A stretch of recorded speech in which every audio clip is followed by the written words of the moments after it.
I'm Reena. I am the recently outgoing obstetric fellow from NUH, and I'm just currently in my ST7 year at Derby. And what I want to talk to you about today is a maternal critical care guideline that we've produced in the last year.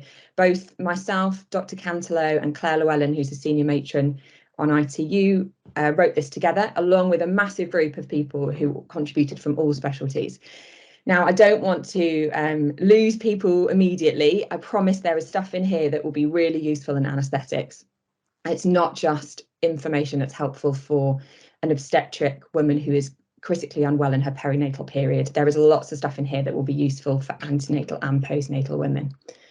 So a bit of background. First of all, the guideline came about because there's been lots of best practice standards in various different reviews and documents that says we need specific guidelines for critically unwell maternal patients. And the GPICS2 specifically has lots of information about what we need to have for these women.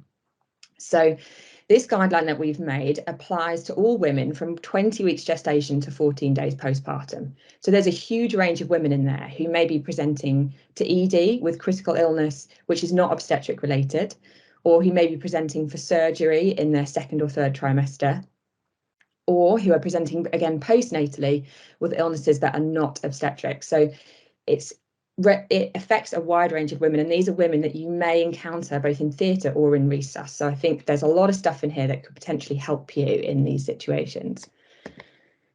These women present us with a significant, unique challenge that we don't encounter very often, particularly if you don't do obstetrics. Is potentially an area that you never really work in. So there are some key things to think about, which actually a lot of things, even despite doing an obstetric fellowship, I hadn't even considered until I had conversations with the ITU nurses about things that present them with significant challenges with these women. And one of those is actually about breastfeeding or breast milk expression. So if you have women who present antenatally for surgery or critically unwell who need to go to ITU prior to delivery, actually, some of those women may need delivery or may want to be able to have their breast milk expressed if their baby is delivered.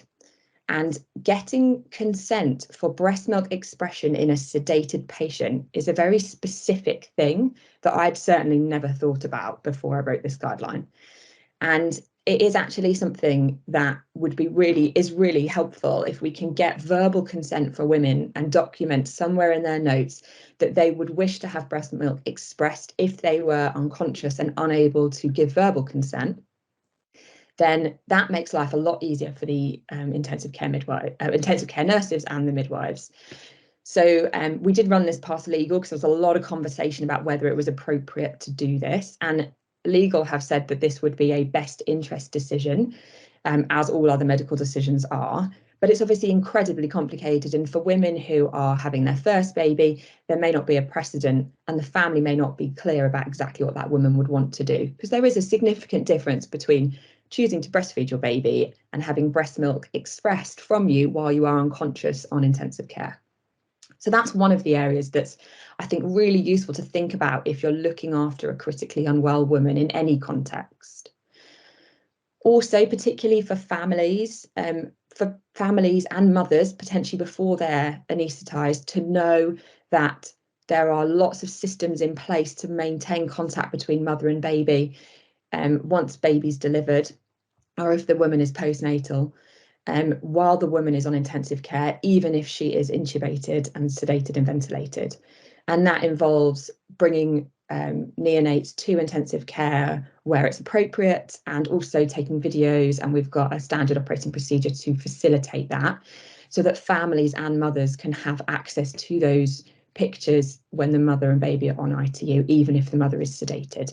And that's caused quite a lot of difficulty for the ITU nurses, where people want to have pictures of their baby in that time frame, and there were difficulties with confidentiality and taking pictures of somebody who is sedated and ventilated. So knowing that that is something that we have looked at and discussed allows you as the anaesthetist caring for these women to reassure them that we can maintain contact, and just because they are sedated and ventilated, it doesn't mean they will be separated from their baby. So it is a big guideline. It's about 50 pages. It is deliberately designed to be really useful and to hopefully have easy access to the bits that you want and to kind of breeze past the bits you don't want. Some of you may be aware that there was a level 2 on labour suite guideline, which applied to women who were admitted onto the critical care bed state but kept on labour suite. So these are women who were in their perinatal period or who were presenting with an obstetric issue but needed to be under critical care. That guideline is now part of this one. So if you're looking for it, you'll find it in here. And there is a separate guideline for enhanced maternal care, which is held by maternity because that's a specific midwifery and obstetric-led element of care. So this is the contents of what is in the guideline. I will run you through the bits that I think are most relevant to anaesthesia, so you don't have to kind of trawl through everything, but just to give you an idea of the kind of stuff that's covered within this. Most of the really useful stuff is in the appendix, so if you're looking for something, you probably want to be heading there. So this is page 3. If you're in a scenario where you need quick access to information, then we've tried to put all the key things on here and all the links on here. So this is kind of the first place to go for emergency information. A lot of this is specifically for critical care, but it will tell you the pages you need to get to the information in the appendices, which I'll come to in a minute. So for most anaesthetists, caring for critically unwell obstetric patients is perhaps not something you do on a routine basis. So early on in the guideline, there is some kind of quick infographics, I suppose, as we've shown here, of things you just might want to think about if you are intubating or ventilating or resuscitating a woman who is critically unwell, who is pregnant. And some of this, it's not included on these slides, but there's also a significant renal section written by Matt Hall, the renal consultant who has an obstetric interest, and Suzanne Wallace, who's our obstetrician with an obstetric interest, with a renal interest, sorry. And there's some really, really useful information in there about women with chronic renal disease and acute renal disease. So I'm not going to go through this in loads of detail. This will be familiar to everybody, I'm sure. But if you need a quick reminder, or if you're a trainee who's on critical care looking after a pregnant woman, and you just feel that you need a refresher, everything is on here. And there's some useful stuff about gas exchange and what you'd be aiming for, and things that are normal in pregnancy or postnatally that might not be normal for a different critically ill patient. In terms of nursing information, there is quite a lot of nursing information in this document, and that's not necessarily relevant for each anaesthetist, but particularly out of hours, it'd be really useful if you could signpost nurses and midwives to this guideline so that they know it exists. Most of them should do, but if there's any people who are unsure, because there's a lot of stuff in here that will help them in terms of supporting getting these women admitted and supporting decision making about breastfeeding, about facilitating contact, about admitting people onto the bed state, all those kind of practical things that the critical care nurses need access to. So the appendices, so this is the stuff that I think will be the most useful for people. So there are 7 appendices on this. The first 2 are safety alert posters, which look like this, which are individual for city and Queens, and these should be put up in the bed space for these women when they're admitted to critical care.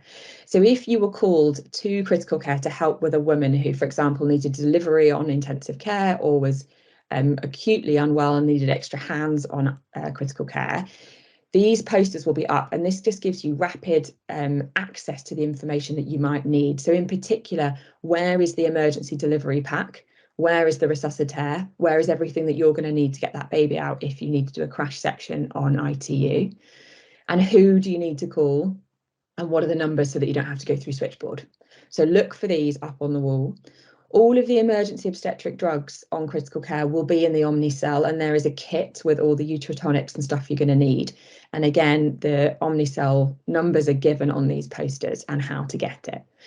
So it's just useful to know that these exist and to look for them if you end up in a situation where someone is critically unwell on ITU and needing emergent delivery.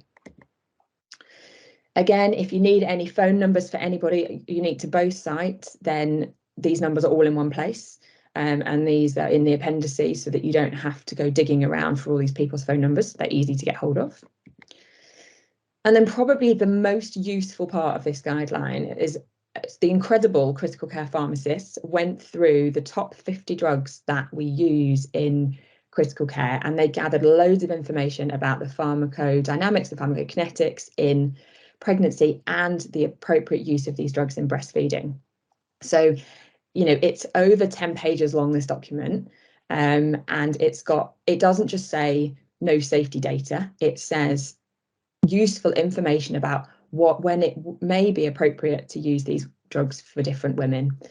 And I think it's important to note that there is a move to supporting, or, you know, we are trying to make sure people understand a bit more about breastfeeding and when women need to be told not to breastfeed, particularly after anaesthesia, or when they actually might need to express their milk and discard it, and for how long, and when actually it's fine for them to breastfeed. And there's really, really limited information out there. So the critical care pharmacists have gone through lots of different resources and come up with a document that's just practical and useful. So for many women that you care for, even if they're not critically unwell and they're just presenting for a routine operation in their second or third trimester, this document can hopefully give you some advice about whether drugs are safe or reasonable to use, and also information that you can share with the woman so that she can make an informed decision about whether she wishes to breastfeed her baby post-operatively.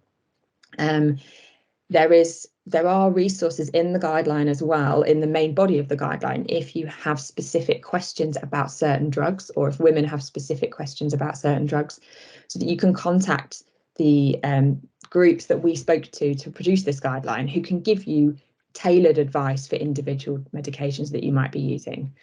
So I think this is probably the part of the guideline that can be the most useful for people and can probably make the biggest difference for women, because we do have a tendency to say, oh, the BNF isn't clear and I'm not sure, so just don't breastfeed. But actually, for many women, that's not appropriate and it's not something that they want to do. And there is a tendency to potentially tell women to discard milk that they don't need to be discarding. And that might result in that baby having to have formula that a mother would prefer not to use. So it allows women to have maternal choice with all the information that we can have access to. So probably if you remember nothing else from this presentation, try and remember that this exists.